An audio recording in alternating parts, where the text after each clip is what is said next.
The extrovert assumes that things objectively exist and that subjectively they do not. That indeed is the accepted sense of those terms, and I think the theoretical and experimental basis of science.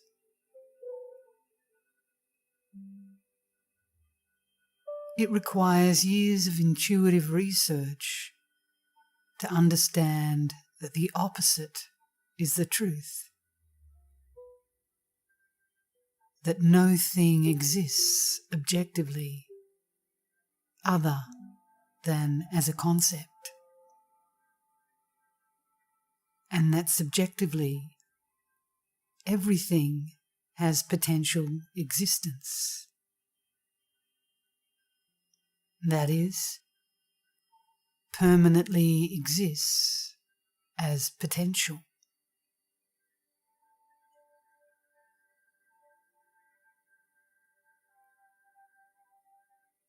When the masters say tirelessly that every single thing neither exists nor does not exist, they mean just that. Its only existence is as potential, which is the integration of object and subject, of negative and positive, by which each interdependent counterpart has been obliterated.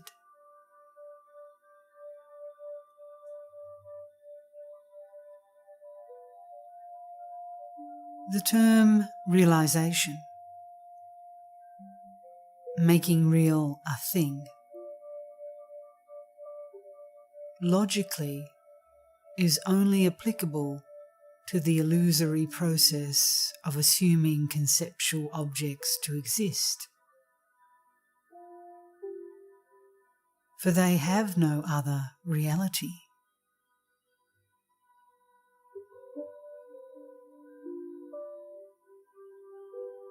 That which ultimately they are, and all that they could ever be, is neither reality nor relative reality, but potential.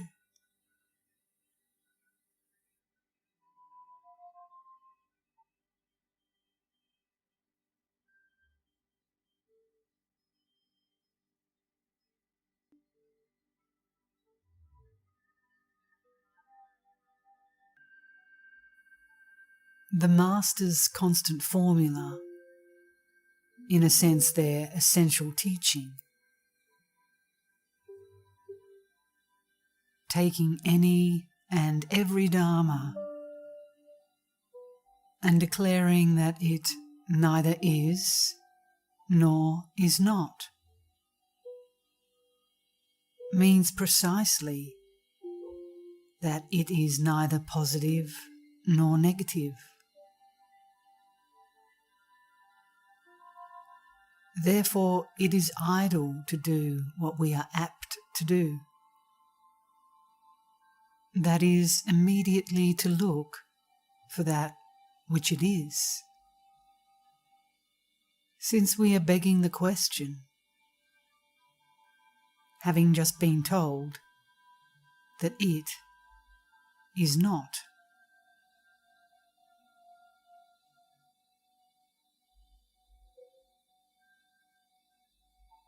That which is not positive and not negative is the result of the mutual extinction or negation of each, by means of which each characteristic is cancelled by its counterpart. leaving a phenomenal blank. No phenomena whatever. That is perfect objective voidness. Unhappily, even absurdly, called the void.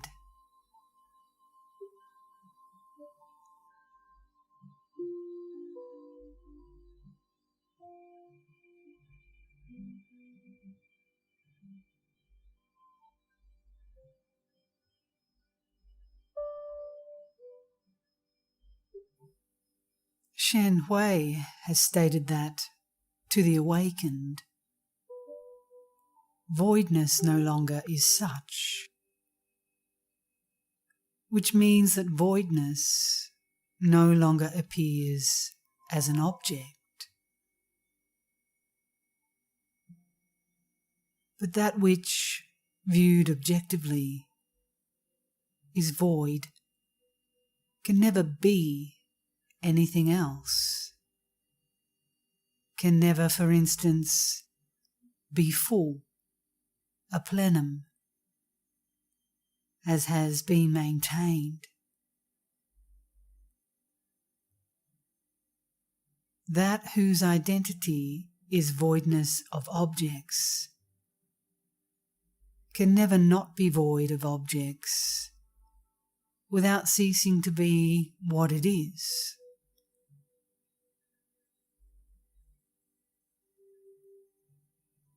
As long as it is itself an object, it must remain devoid of objects. But when it ceases to be itself an object, ceases to be itself at all, it thereby returns to subject, as which it is pure potential, and as such, a potential plenum.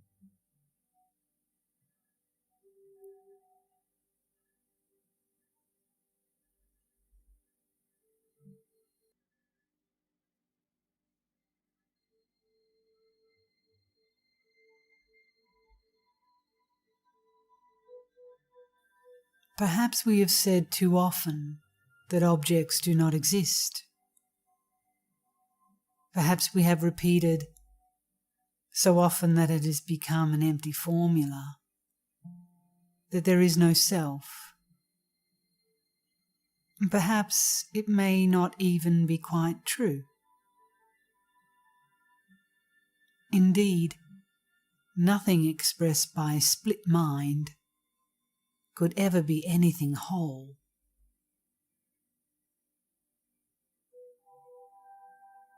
After all, do we not know that every Dharma neither exists nor does not exist?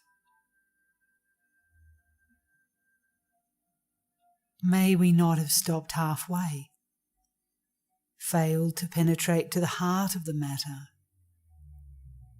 remained only half turned away from the wrong direction of looking? We may have lacked the insight to in-see the living truth.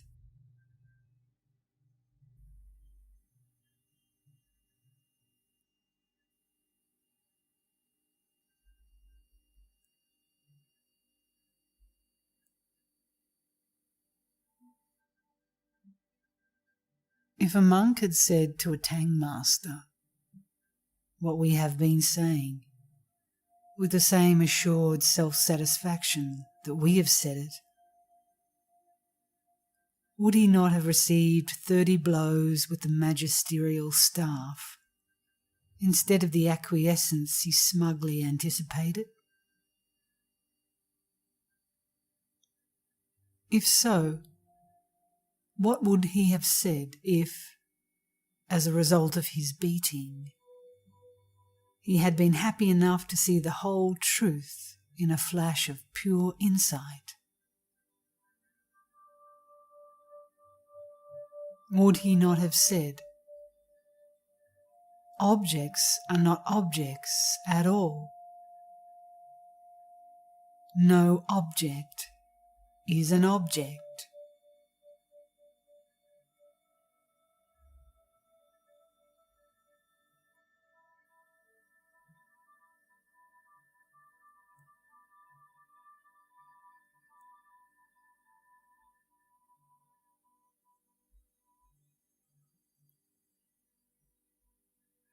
Let us take an example, the classic one. We have said that an ego does not exist, is not at all. At all. But in fact, it neither exists nor non-exists. So what? Ego is not an ego at all. That is surely the inseeing of the matter. And what does that mean?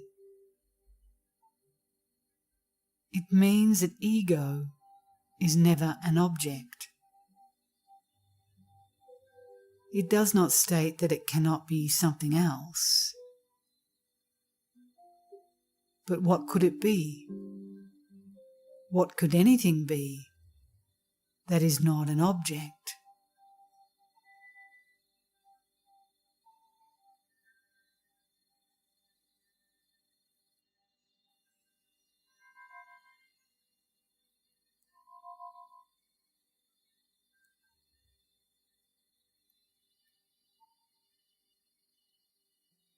All we can say is that the nearest we can get to indicating anything that is not an object, for even subject becomes an object for us when it is objectified as such in thought or its verbal expression, is to refer to it as non-object. So, since objects are not objects at all, they might perhaps be considered as non-objects, and an ego as being non-ego.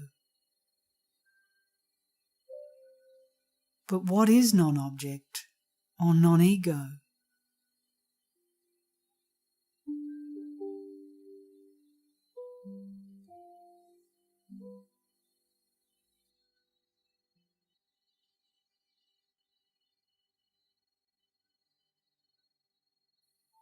If one has understood this, profoundly understood it, is there any longer a reason why one should go on living in subjection to an identification with a psychosomatic I, which one now clearly knows is not what one is?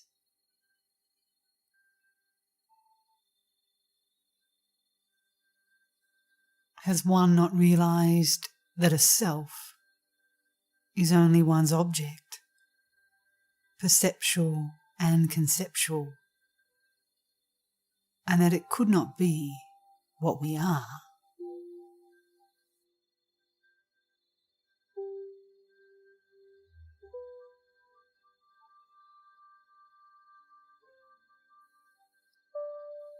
If so, one is free to snap out of that fixation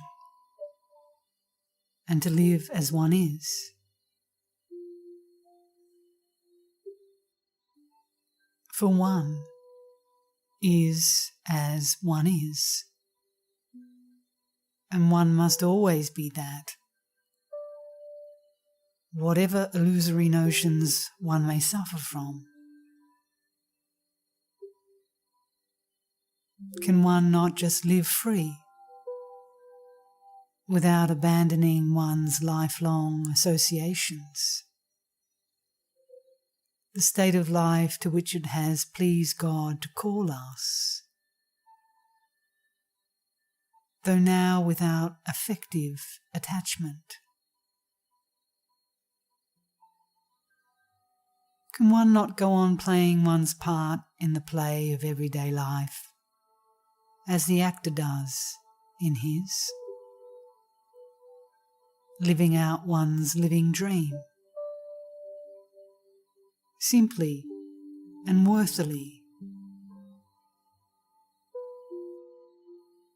though without remaining identified with it, or without taking it seriously, as one says.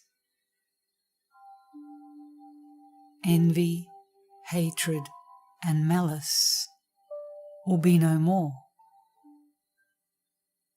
Vengeance will no longer seem desirable. We shall be invulnerable, and we know why, for we have said it again and again in the foregoing pages. And so there is no one to hurt any us.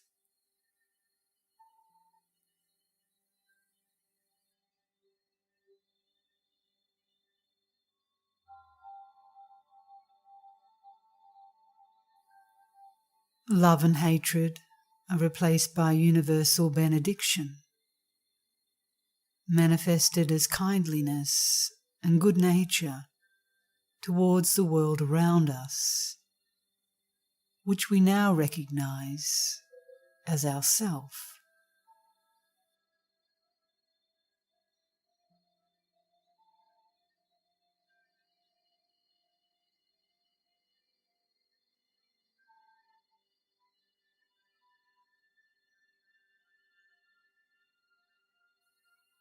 We may regard this simply as living nominally instead of phenomenally,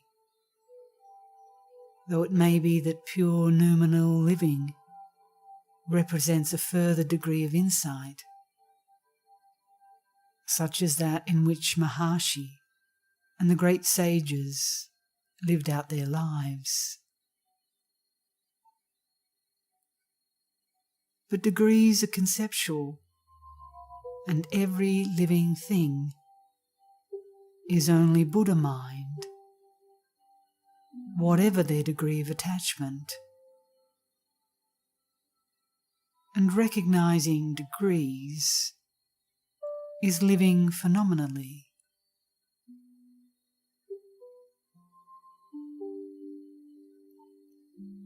The sages did not consistently conform to any pattern of saintliness. Their phenomenal manifestations were on occasion quite ungodly. Their phenomenality was not confined to their corporal functions. Sai Baba was often violent, though such manifestations were momentary and rootless, perhaps deliberate. Our notions concerning the behaviour of sages are only concepts, and anyhow, they are not to be copied. We have only to live nominally, and that implies an awareness that is not aware of itself, and that has no room for conceptuality.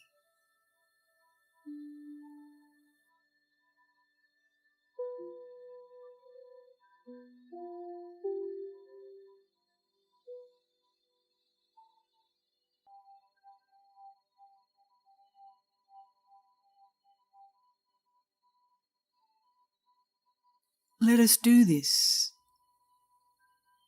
Let us live gladly. Quite certainly we are free to do it. Perhaps it is our only freedom, but ours it is, and it is only phenomenally a freedom.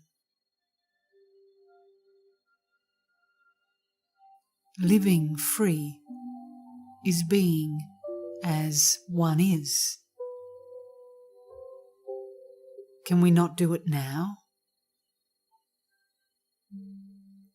Indeed, can we not do it? It is not even a doing. It is beyond doing and not doing. It is being as we are. This is the only practice.